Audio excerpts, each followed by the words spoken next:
Ma'am, ये बताइए कि आपका इंटरव्यू एक्सपीरियंस कैसा था? मेरा इंटरव्यू एक्सपीरियंस बहुत अच्छा था। पहले तो मुझे ऐसा लग रहा था कि बहुत डर रही थी मैं अंदर जाने से पहले, बट मेरी फैमिली ने थोड़ा बोला कि डरने वाली बात नहीं है, जो एक टीचर की तरह ही जाके देखो और जाके इंटरेक्ट बस करना है। तो बस जब मैंने एंटर किया तो सर ने बोला कि आओ बैठो, तो फिर मैं बैठी और उन्होंने फिर मेरे हॉबी से रिलेटेड क्वेश्चंस पूछने शुरू कर दिए। मैंने अपने हॉबी में डाला था कि मुझे अपनी माता के साथ समय व्यतीत करना पसंद है और जो स्टॉक सुनना पसंद है।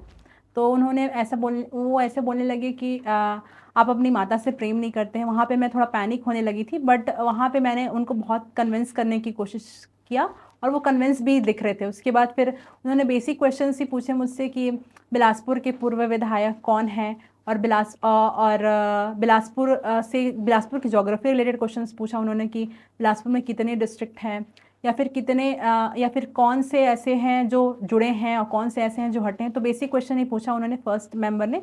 उसके बाद सेकंड मेंबर ने मेरे ग्रेजुएशन से रिलेटेड क्वेश्चन पूछे थे, जो कि काफ़ी बेसिक थे, जो कि एक मैं बायो स्टूडेंट बैकग्राउंड की हूँ, तो वो बेसिक क्वेश्चन ही पूछा था उन्होंने।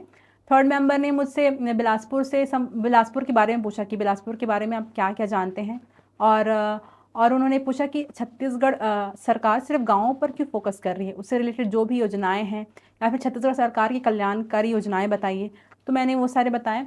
और उसके बाद जो फोर्थ मेंबर थी, उन्होंने मुझे कुछ कुछ एक्ट्स पूछे, जैसे कि शारदा देवी एक्ट क्या है, उसी से रिलेटेड शारदा देवी कौन है, और उन्होंने पूछा कि सलाम का मतलब बताइए, सलाम का मतलब क्या है।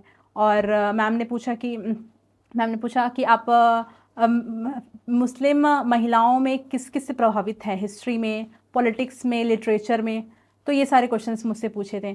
बहुत ही बेसिक था, बट वहाँ इंटरव्यू में ये रहता है कि आपका कॉन्फिडेंस चेक होता है कि आप वहाँ पे कितने कॉन्फिडेंट हैं।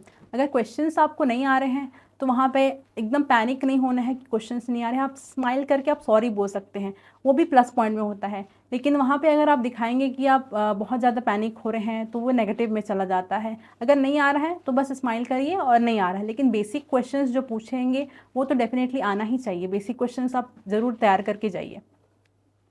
Thank you so much ma'am.